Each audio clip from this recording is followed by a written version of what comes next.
ঈশ্বৰৰ মহিমা হওক অনন্তকালৰ দিশে দৌৰ কিন্তু যিবিলাকে জিহবালৈ অপেক্ষা কৰে তেওঁবিলাকে নতুন নতুন বল পাব তেওঁবিলাকে কুৰৰ পক্ষীৰ দৰে দেউকাৰে ওপৰলৈ উৰিব তেওঁলোকে লৰ মাৰি শ্ৰান্ত নহব তেওঁলোকে গমন কৰি ভাগৰ নাপাব যি-ছয়া 40 অধ্যায় 31 পদ আমি সকলোৱে 5টা কথা জানো যিবোৰ কাম যিকোনো ব্যক্তিয়ে নিজে নিজে কৰিব পাৰে 1 শুই থকা 2 বহি থকা 3 থিয় হোৱা 4 খোজ কঢ়া 5 আধ্যাত্মিকভাৱে দৌৰা যেতিয়া আমি বিবেচনা কৰোঁ তেতিয়া আমি এই 5টা অভিজ্ঞতাৰ সৈতে জীয়াই থকা লোকক আমাৰ মাজত দেখা পাওঁ সেই 5 প্ৰকাৰৰ লোকৰ ভিতৰত প্ৰথম হৈছে শুই থকাজন যিজনে মৃত আৰু টোপনিওৱাজনক চিহ্নিত কৰে এটা গোট পাপ আৰু অপৰাধৰ বাবে মৃত্যুজনক অৱস্থাত আছে আন এটা দলে আধ্যাত্মিক জীৱনৰ পৰা খহি পৰা লোক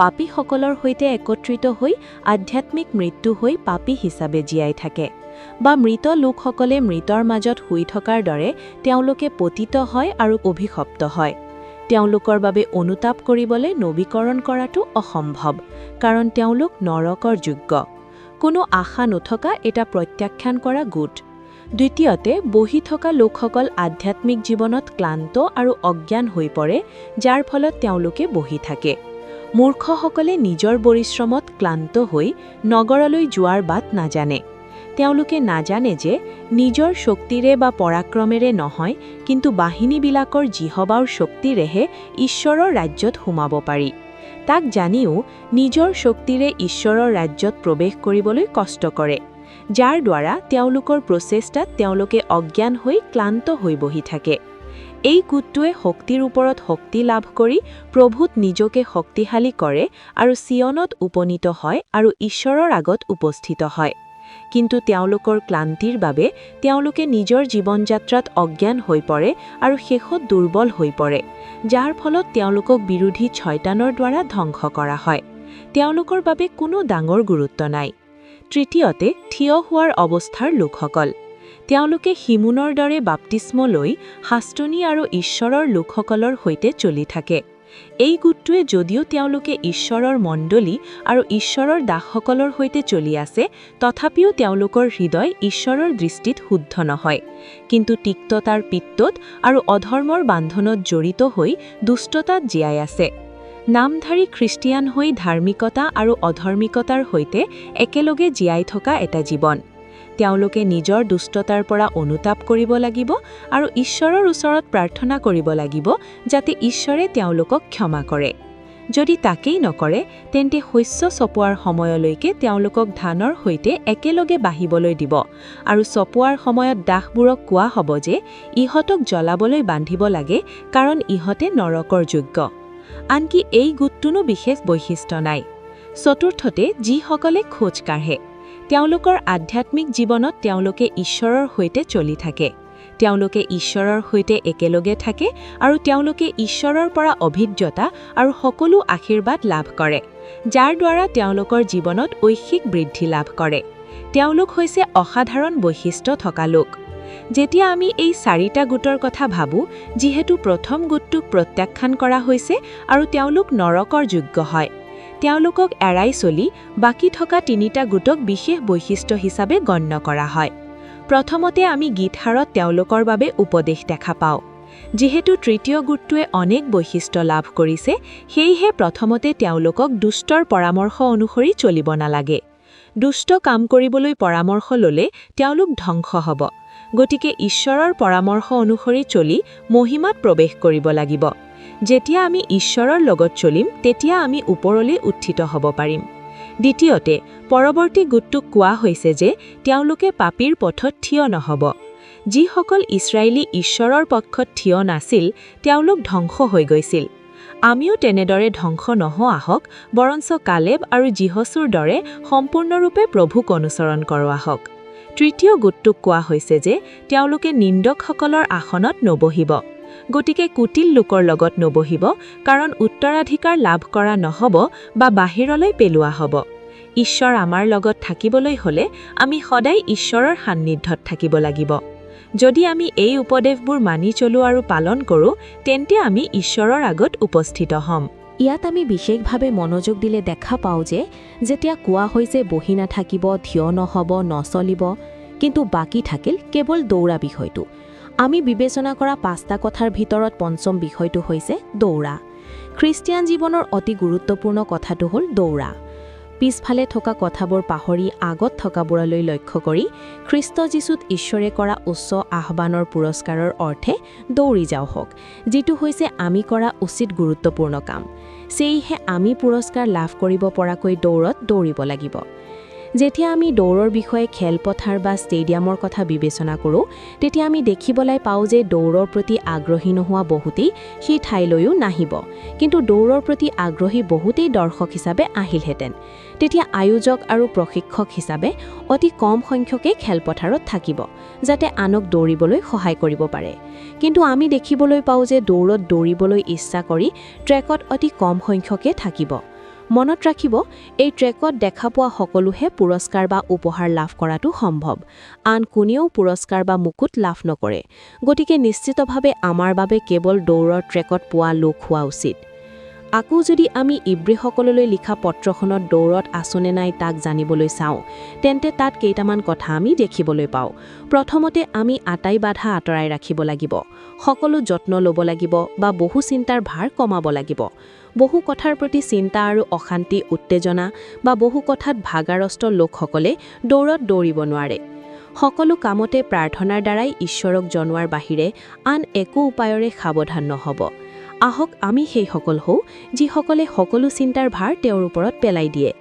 আহক আমি আমাৰ সকলো বোঝা তেওঁৰ ওপৰত পেলাই দৌৰৰ পথত দৌৰো হওক, যাতে ঈশ্বৰে আমাক সেই দৌৰৰ পথত ৰাখে। দ্বিতীয়তে, আমাক লগ ধৰি থকা পাপক আঁতৰাই দৌৰা। খ্ৰীষ্টিয়ান জীৱন হৈছে পাপ নোহোৱাকৈ জীয়াই থকা জীৱন। যেতিয়া আমি বাপ্তিস্ম লওঁ, তেতিয়া আমাৰ সকলো পাপ ক্ষমা কৰা হয় আৰু ধোৱা হয় আৰু পাপৰ ক্ষমা পোৱা যায়।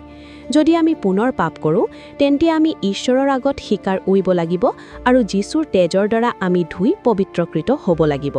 কিন্তু পাপ নোহোৱাকৈ জীয়াই থকাটো সম্ভৱ নহয়, কাৰণ বহুতৰ জীৱনত সেই পাপৰ বাধা দেখিবলৈ পোৱা যায়। ইয়াক গৰ্বকৃত পাপ বুলি কোৱা হৈছে। ই আমাক লগ ধৰি থাকে আৰু ইয়াক পৰিত্যাগ কৰিবলৈ অসমৰ্থ। গতিকে আমি এই পাপবোৰ নিজে নিজেই কৰি থাকোঁ। গতিকে আমি ঈশ্বৰক প্ৰাৰ্থনা কৰোঁ যাতে আমাৰ ঈশ্বৰে সেই পাপ আমাৰ পৰা আঁতৰাই ৰাখে আৰু আমাক ৰক্ষা কৰক, যাতে আমি পাপ নোহোৱাকৈ দৌৰৰ পথত দৌৰিব পাৰোঁ। পাপী স্বভাৱৰ দাস হৈ পাপত জীয়াই থকা দৌৰত আমি দৌৰিব নোৱাৰোঁ। তৃতীয়তে, ধৈৰ্যৰে দৌৰা। পৰিস্থিতি আৰু পৰিৱেশ অনুসৰি ইফাল সিফাল নহ'ব বা আনন্দত ক্লান্ত বা অজ্ঞান নহয় উৎসাহেৰে আমি দৌৰিব লাগিব। বাধ্যবাধকতাৰ দ্বাৰা নহয় আৰু আনৰ প্ৰৰোচনাৰ দ্বাৰাও নহয়, কিন্তু ধাৰাবাহিক উদ্যমেৰে আমি দৌৰিব লাগিব। দুই মনৰ মানুহ তেওঁলোকৰ পথত আৰু আনকি নিজৰ দৌৰতো অস্থিৰ হয়, আৰু দৌৰত দৌৰাও সম্ভৱ নহয়।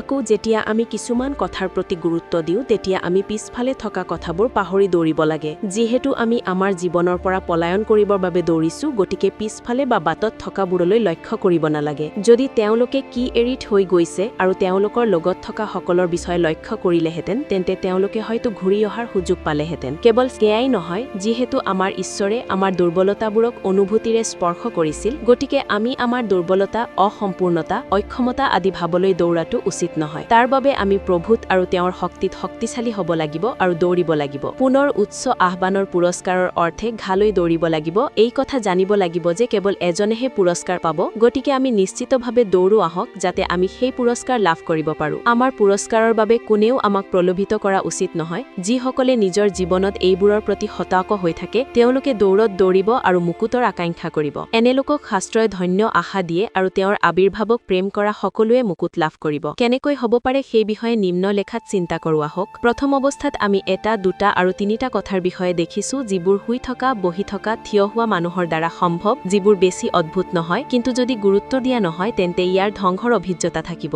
আহক আমি এইবোৰ এৰাই চলো যিবোৰ অলাগতীয়া আৰু সাধাৰণ। বাকী 2টা অদ্ভুত কথাৰ বিষয়ে যিসায়াৰ 40 অধ্যায়ত উল্লেখ কৰা হৈছে। তেওঁলোকে প্ৰভুৰ বাবে অপেক্ষা কৰে, কাৰণ প্ৰভুৰ আগমনে তেওঁলোকৰ শক্তি নৱীকৰণ কৰিব, তেওঁলোকে দৌৰি ক্লান্ত নহ'ব আৰু তেওঁলোকে খোজকাঢ়ি ভাগৰুৱা নহ'ব। কেৱল সেয়াই নহয়, তেওঁলোকে আন এটা কথাও কয় যিটো মানুহৰ শৰীৰৰ বাবে সম্ভৱ নহয়। তেওঁলোকে কুৰৰ পক্ষীৰ দৰে দেউকা লগাই ওপৰলৈ উঠিব বা উৰি যাব। আমাৰ ঈশ্বৰে আমাক এই পাৰ্থিৱ পাত্ৰত শক্তিৰ উত্তমতাক উপহাৰ হিচাপে দিছে, যিটো হৈছে আমাৰ শৰীৰ। দৈনিক আমাৰ প্ৰভুৰ বাবে অপেক্ষা কৰো আহক আৰু উত্তমতাৰ শক্তিক নবীকৰণ কৰো। তেতিয়া ক্লান্ত নোহোৱাকৈ আমি খোজ কাঢ়িব পাৰিম আৰু ভাগৰুৱা নহৈ আমি প্ৰভুত শক্তিশালী হৈ শেষত দৌৰিব পাৰিম আৰু তেওঁৰ শক্তিত আৰু পৰাক্ৰমত আমি ওপৰলৈ উৰিব পাৰিম। এই সকলো কোৱাৰ পিছত যেনেকৈ পোহৰ পূবৰ পৰা ওলাই আহি পশ্চিমলৈকে উজ্জ্বল হয়, তেনেকৈ মানুহৰ পুত্ৰৰ আগমনো হ'ব। আৰু কোৱা হৈছে যে য'তেই মৰা শহ থাকে তাতেই সগুণ গোট খোৱা হ'ব। যিসকলে যীশুৰ শক্তিত দৌৰিব তেওঁলোকে পুৰস্কাৰ পাবলৈ যীশুক লগ পাব আৰু পুৰস্কাৰ ল'বলৈ সকাহ প্ৰকাশ পোৱা দিনটোত কুৰৰ পক্ষীবোৰক একত্ৰিত কৰা হ'ব।